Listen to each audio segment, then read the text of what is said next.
everyone. Today I'm going to report about the chapter 1 of Jose Rizal, Life, Works, and Writing. So, entitled A Hero is Born in 1861. Jose Rizal. Dr. Jose Rizal was a multi-talented genius. He was a doctor, writer, poet, artist, scientist, educator, and many more. He also a patriot, hero, and martyr. Dr. Jose Rizal was described as a many-splendored genius. So, ibig sabihin marami siyang talent, abilities, at kaalaman sa iba't ibang fields. So, hindi lang siya isang doktor. He was also a writer, poet, artist, scientist, educator, at marami pang iba. So, but more importantly, si Jose Rizal ay isang patriot, hero, at martyr. So, ginamit niya ang kanyang talent at knowledge para makatulong sa kanyang mga kapwa Pilipino. So, handa rin niyang isakripisyo ang kanyang buhay para sa kapakanan at kalayaan ng ating bansa. The word when Rizal was born, 1861. In 1861, the Philippines was under Spanish rule. Pax Hispanica brought peace and order throughout the archipelago. Filipino live a simple and Christian way of life. General Jose Lemere was the Spanish Governor-General. He established the politico-military government of Visayas and Mindanao. Noong 1861, ipinanganak si Dr. Jose Rizal at sa mga panahong iyon, ang Pilipinas ay nasa ilalim ng pamahalaan ng Spanish. So, ibig sabihin, ang mga Espanyol ay ang gumagawa ng batas at namumuno sa bansa. Pinanganak si Rizal, ang Spanish Governor-General ay si Jose Lemere. So, siya ang pinakamataas na ninuno ng Pilipinas na itinaga ng hari ng Spain. So, isa sa kanyang ginawa ay ang politico-military government of Visayas and Mindanao. So, ibig sabihin, pinagsama niya ang civil government at military sa Visayas at Mindanao para mas madaliin mapanatili ang kaayusan at seguridad. The word beyond the Philippines, 1861. So, China was weakened after wars with England and France. The Taiping Rebellion, 1850-1864, caused destruction in southern China. Matthew C. Perry, an American commander, opened Japan to the world in 1854. Japan resisted Western imperialism through its strong Bushido spirit. In Indochina, Imperial Napoleon of France sent France troops to conquer new territories. Filipino soldiers from Manila helped the France capture Saigon in 1858. Noong 1861, mahina ang China dahil natalo ito ng mga digmaan laban sa England at France. Nagkaroon din ng Taiping Rebellion noong 1850-1864, isang malaking rebellion ng sumira sa maraming lugar sa southern China. So dahil dito, humina ang ekonomiya at pamahalaan ng China. Si Napoleon Emperor ng France ay nagdala ng mga sundalong Pranses para sakupin ang mga lupain ng Indochina. Noong 1858, tumulong ang mga Pilipinong sundalo mula sa Maynila sa mga France sa pagsakop ng Saigon. Noong 1854, dumating si Matthew C. Perry, isang American commander, at pinilit ng Japan na buksan ang kanilang bansa sa pakikipagkalakalan sa ibang bansa. Pero kahit nabuksan ng Japan, hindi sila nagpapakontrol sa mga kanluranin. Napanitili nila ang kalayaan sa Bushido, ang samurai code na nagtuturo ng katapatan, disiplina at tapang. In January 1861, Benito Juarez, Indian-blooded hero, entered Mexico City at the head of his victorious India and Mexican troops, and proclaimed the restoration of Mexican independence. Archduke Maximilian of Australia, who had dreamed of ruling Mexico with help of France's bayonets, was executed. Noong January 1861, si Benito Juarez na may dugong katutubo or India So, pumasok sila sa Mexico City kasama ang kanyang mga sundalong Mexican at Indian matapos silang manalo sa laban. So, pagdating nila, inideklara niya na malaya na muli ang Mexico at naibalik na ang kanilang kalayaan at sariling pamahalaan.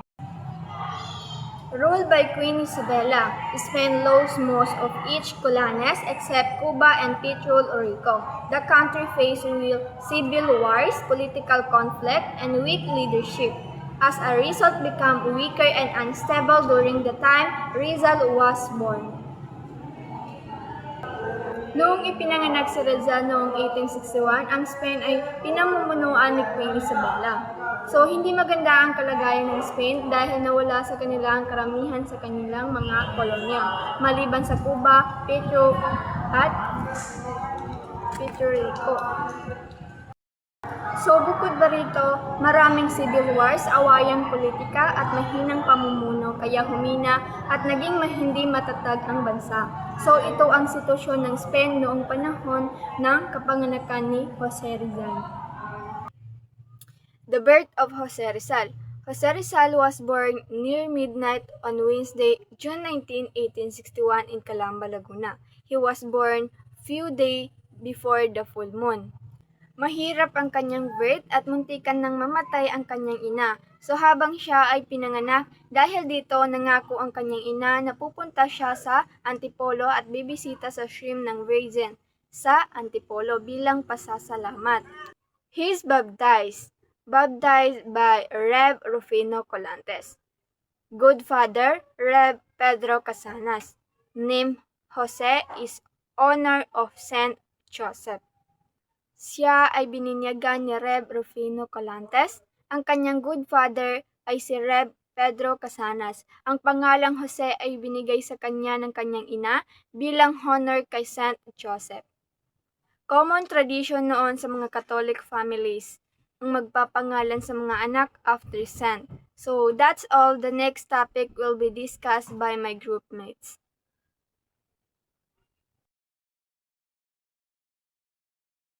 Morning everyone, especially to you ma'am.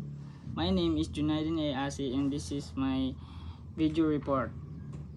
Jose Rizal is known as a great hero of the Philippines, but behind the nationalist, the writer, and the martyr was a man shaped by his family, heritage, and home. In this presentation, we will explore the life, family background, and early influence of Jose Protasio Rizal Mercado y Alonso Rilonda, and how his upbringing in Calamba laid the foundation for the hero he became. Paano ba siya naging bayani ng Pilipinas? Gumagamit siya ng panulat, hindi dahas na sa halip na humawak ng sandata. Ginagamit niya ang kanyang talino at pagsusulat upang ibunyag ang pang-aabuso ng mga praile at pamahalaang Kastilya. Rizal full name and parents. Full name Jose Protasio Rizal Mercado y Alonso Rilonda. Father Francisco Mercado Rizal, 1898, born in Binyan, Laguna. Studied Latin and philosophy at Colegio de San Jose. After his mother died, he moved to Calamba to become tenant farmer and described as quiet, serious, frugal, a model of father. Teodora Alonso Rilonda, ito ang kanyang ina. 1826-1911, born in Manila, graduate of Santa Rosa College. Talented, business-minded, literary, and educate Jose and the other children. Jose said she knows literature and speaks Spanish better than I. They were called model Filipino parents, devotedly religious, educate, industrious, hospitable, and civic spirited. The 11 Rizal children, 2 boys and 9 girls. Jose was a 7th child, the lucky 7.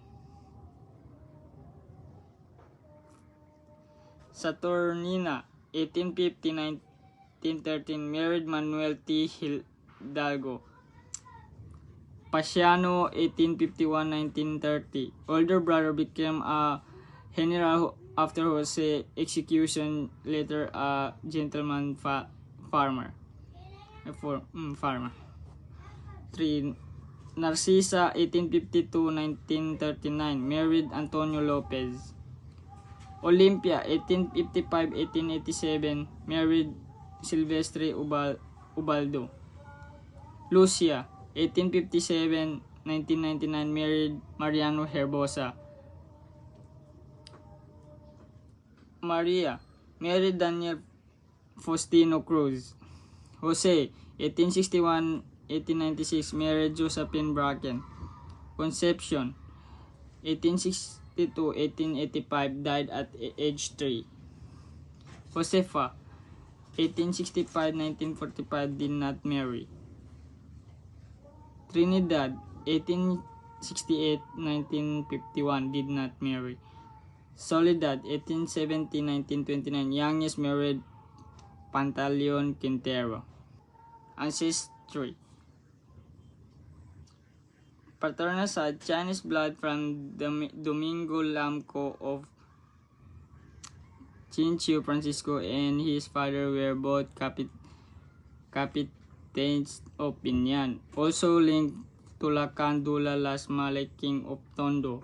Material side, Japanese blood from Iguino Ursua. Her father Lorenzo Alberto Alonso was an engineer, award Knight of the Grand Order of Isabella of Catholic by Spain. Her grandfather Manuel de Quintos was a Manila lawyer. In 1849, Governor Claveria ordered new Spanish surname. The family adopted Rilonda from the list. Francisco chose Rizal only sound Spanish Rizal, meaning green field or new pasture. The Rizal family and home. Originally, the used mercado, meaning market, adopted in 1731 by Domingo Lamco, one of the richest family in Calamba. Before persuasion by friars, built the first large stone house in Calamba, first to own a carriage, first to have a home library of 1,000 plus books, first to send kids to Manila colleges. Income came from nice corn, sugar on rented Dominican land, plus a sugar mill, flour mill, dye and sugar business, and barter trade. Theodora also ran a store in town. The stone and hardwood with a red tiled roof. Had a poultry yard and garden with atis, balimbing, makopa, papaya, santol, tampoy. Described as a happy, wholesome home full parental affection, children's laughter, and family prayers. They host everyone equally, praises official Filipino during fiestas and holidays. Yun lamang po at maraming salamat po, ma'am. Thank you.